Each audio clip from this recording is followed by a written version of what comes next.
आज अमर शहीद बाबू जगदेव प्रसाद जी के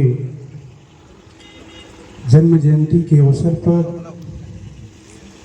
इस शाहाबाद की धरती से, जो शाहाबाद अंतर्गत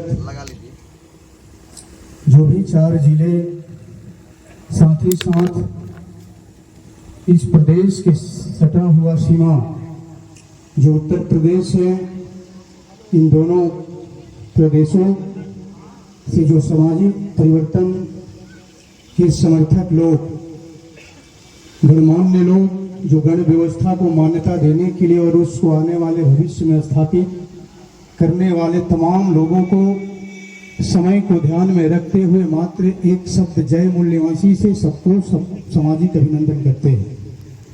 साथियों,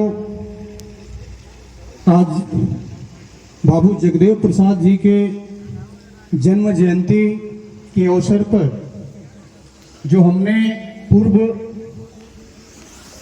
जो बाबू जगदेव प्रसाद जी के जीवन संघर्ष से जो हमने सीख लिया, हमको जो प्रेरणा मिली, वो मैं केवल आपको 3 मौलिक बात बताना चाहता हूं।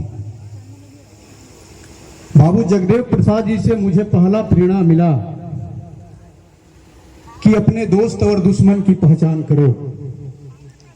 जब तक कोई व्यक्ति जो सामाजिक परिवर्तन की लड़ाई लड़ता है और सामाजिक परिवर्तन की लड़ाई लड़ने वाला व्यक्ति को, उस सामाजिक एक्टिविस्ट को अगर अपने दोस्त और दुश्मन की पहचान नहीं है तो जीवन भर उसका जीवन का अंत हो जाएगा, समाप्त हो जाएगा। जिस उद्देश्य और मकसद के लिए वो काम कर रहा है, समाज को जोड़ रहा है और समाज को दोस्त दुश्मन की पहचान नहीं करवा रहा है, तो कभी वो अपने मकसद में सफल नहीं हो सकता।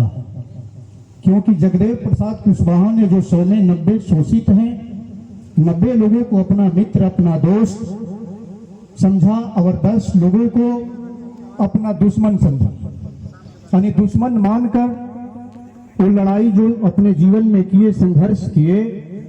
लेकिन आज के तारीख में बाबू जगदेव प्रसाद जो थे उस समय 10 को दुश्मन माने, लेकिन आज विज्ञान के युग में डीएनए रिसर्च के अनुसार अगर देखा जाए तो 3.5% ब्राह्मण नाम का जो समाज है, 3.5 वो हमारा दुश्मन है, 96% हमारा मित्र है। ये डीएनए ने रिसर्च कर दिया। और हम अपना नया दुश्मन निर्धारित नहीं कर रहे हैं, डिसाइड नहीं कर रहे हैं, बल्कि हमारे बुद्धा से लेके मान्यवर कांसी राम साहब का अगर जीवन संघर्ष देखा जाए तो सभी महापुरुषों ने अपना दुश्मन डिसाइड करके संघर्ष किया। पहला ये हमको शिक्षा मिला बाबू जगदेव प्रसाद के जीवन संघर्ष से कि अपना दुश्मन निर्धारित करो। बिना दुश्मन निर्धारित किए बगैर आप युद्ध भूमि में, रणभूमि में अगर जाते हो तो लड़ाई किससे लड़ोगे? अरे दुश्मन डिसाइड जब तक हम लोग नहीं करेंगे और हमारे हाथ में तलवार थमा दिया जाए और आपको रणभूमि में, रण क्षेत्र में, युद्ध भूमि में छोड़ दिया जाए और आपने पहले से दुश्मन डिसाइड नहीं किए हैं तो तलवार किस पर चलाओगे? आज जो तलवार है शब्द रूपी हथियार है, जानकारी ज्ञान ही आपका हथियार है। यानी कहा गया है, जो नामदेव कहते हैं कि शब्द ही ब्रह्म है। यानी शब्द चलाने का हुनर जिस व्यक्ति के पास आज लोकतांत्रिक व्यवस्था में, लोकतंत्र में है, अगर वास्तव में सही तरीका से शब्द का वार करता है, शब्द चलाने का हुनर अगर वो डेवलप किया है, तो इस लोकतंत्र में वही विजेता हो सकता है। शब्द चलाने की जिसकी हुनर नहीं है वो कभी भी लोकतंत्र में विजेता नहीं हो सकता है। ये पहला जगदेव बाबू के जीवन संघर्ष ने हमने सबक लिया, सीखा और अपना दुश्मन तय करके हम भी 10-12 साल से समाज में परिवर्तन करने के लिए रात दिन काम कर रहे हैं। दूसरा, हमने बाबू जगदेव प्रसाद जी से सीख लिया, सबक लिया कि जब तक जागृत समाज के पीछे, जो जागृत समाज है वो अजागृत नेता के पीछे अगर लगता है तो परिवर्तन नहीं होगा। ये जो बैठा हुआ जो समाज है ये जागृत समाज है, लेकिन बड़ी दुख के साथ कहना पड़ता है कि जब बदलने का, परिवर्तन करने का समय आता है तो यही जागृत समाज और जागृत नेता को समर्थन करता है, और जागृत नेता को समर्थन करता है। और जागृत का मतलब क्या है? यानी ज्योतिबा फूले के शब्दों में कहा जाए, जागृत वही है जो दोस्त दुश्मन की पहचान करता है, अपने कमियों को, अपने खामियों को जानता है, दुश्मन के कमियों खामियों को जानता है, वही व्यक्ति जागृत है। अगर वास्तव में देखा जाए, परिवर्तन करने की घड़ी में जब जिसका हम साथ देते हैं, क्या वो व्यक्ति को दोस्त और दुश्मन की पहचान है? तो पता चलता है कि दोस्त और दुश्मन की पहचान नहीं, वो अजागृत है। हमारा नेतृत्व करने वाला नेता जो है अजागृत है, समाज जगा हुआ है।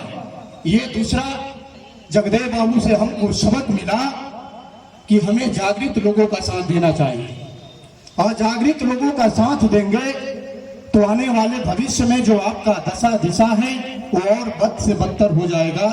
इसलिए साथियों, ये दूसरा सबक हमने लिया, इसलिए हम जागृत नेतृत्व ढूंढ लिए हैं और उनके साथ समर्थन में रात दिन अपने घर परिवार को त्याग कर लगे हुए हैं। तीसरा हमने सबक लिया कि जीवन में सफल बनने से ज्यादा मूल्यवान बनना जरूरी है। जो भी जगदेव बाबू हैं अपने जीवन में सफल व्यक्ति थे। सफल बनने का मतलब है, सफल जो व्यक्ति होता है अपने परिवार के लिए होता है, उसका जीवन जो है परिवार के लिए होता है।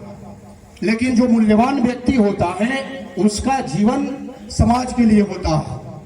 अगर महात्मा बुद्ध से लेकर मान्यवर कांसी राम साहब के तमाम संतों, गुरुओं, महापुरुषों का अगर जीवन संघर्ष पर अगर चिंतन किया जाए, विचार किया जाए, मंथन किया जाए, तो हमारे बहुत से संत महापुरुष एक अक्षर पढ़े नहीं थे, साक्षर तक नहीं थे, लेकिन उनका जीवन जो था पूरे समाज के लिए मूल्यवान था।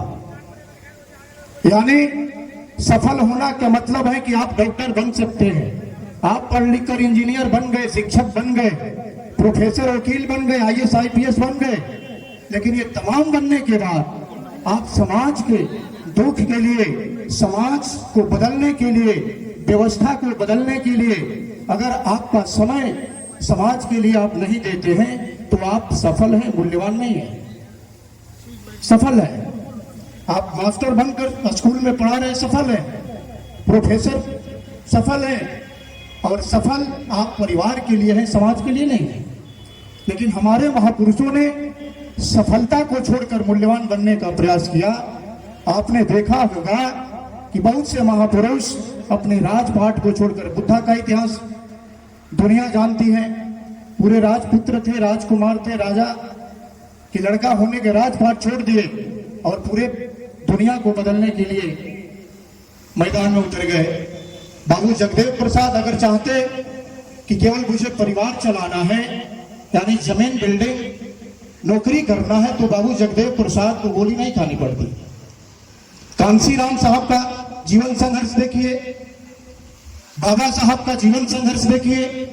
32 डिग्री हम लोग मंच से कहते हैं, 9 भाषा के जानकार कहते हैं।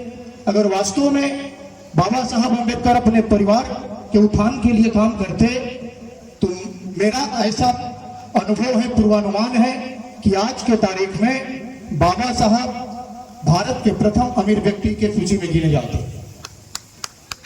बाबा साहब अगर पैसे के पीछे, परिवार के पीछे, बाल बच्चों के पीछे अगर भागते तो आज उनके जैसे हमारे बिरहा के जो अध्यक्ष हमारे राजकुमार जी ने बताया कि कोलंबिया यूनिवर्सिटी के 100 वर्षों में जो हमारे धनंजय जी ने भी बताया कि बाबा साहब 1 नंबर का छात्र, बराक ओबामा के काल में उनका चयन किया गया।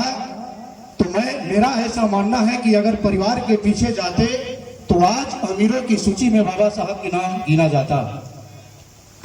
तो मेरा कहने का संदर्भ साथियों यही है कि बाबू जगदेव प्रसाद कुशवाहा जी के अगर जीवन संघर्ष से अगर हमें सीख लेना है, सबक लेना है, कुछ प्रेरणा लेना है, तो हमें सफल होने के साथ साथ मूल्यवान बनने की भी जरूरत है, ताकि आने वाले भविष्य में जो लड़ाई चल रहा है, ये लड़ाई हमारे महापुरुषों का जो अधूरा रह गया है, इस अधूरे कार्य को पूरा हम लोग कर सके भविष्य में। इसलिए आपसे निवेदन है, अपील है कि पहले आप दोस्त और दुश्मन की पहचान कर लीजिए, तभी लड़ाई सफल होगा। जिसको साथ दे रहे हैं वास्तव में वो दुश्मन के विरोधी है कि नहीं है, कि दुश्मन के समर्थक है, ये तय करिए। दूसरा, ये जागृत है कि नहीं है, और तीसरा, समाज के लिए मूल्यवान है कि नहीं है। अगर तीनों गुण अगर उसके अंदर है और दुश्मन को परास्त करने के लिए, समाज को शासक बनाने के लिए वास्तव में हृदय परिवर्तन करके अगर मैदान में काम कर रहा हो, तो आप उसको समर्थन करिए और आने वाले भविष्य में इस भारत को अशोक सम्राट जैसे सम्राट उसको पैदा करके दिखाइए, ताकि आने वाले भविष्य में बुद्धा के पूर्व जो गण व्यवस्था था, बुद्धा का जो उद्देश्य था, उस उद्देश्य को पूर्ति हम लोग कर सके। इसी आशा और भी उम्मीद के साथ मैं अपनी बात तो यहीं पर समाप्त करता हूं, क्योंकि समय यहाँ मूल्यवान है। आपने मेरी बात ध्यानपूर्वक सुना, इसके लिए आभार, धन्यवाद। जय भीम, नमो बुद्धाय, जय मूल्यवान। सर, आपने बड़े अच्छे तरीके से विषय के संदर्भ में अपनी बात को रखे, और साहब ने एक बहुत बड़ी माइक्रो लेवल की बात आप सबके सामने रखी। दुनिया के सबसे बड़े साइंटिस्ट अल्बर्ट आइंस्टीन ने एक स्टेटमेंट लिखा, और दुनिया के पढ़े लिखे लोगों को ये बात सुझाई कि आप सफल व्यक्ति बनने का प्रयास मत करिए, आप एक सिद्धांतों वाला व्यक्ति बनने का प्रयास करिए।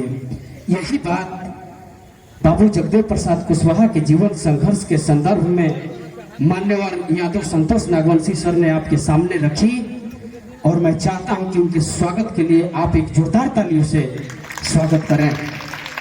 साथियों, नागवंशी सर ने बड़ी गहरी बात बड़ी कम समय में रखी। वो मेरे गुरु हैं, मैं उनका हार्दिक स्वागत अभिनंदन वंदन करता हूं।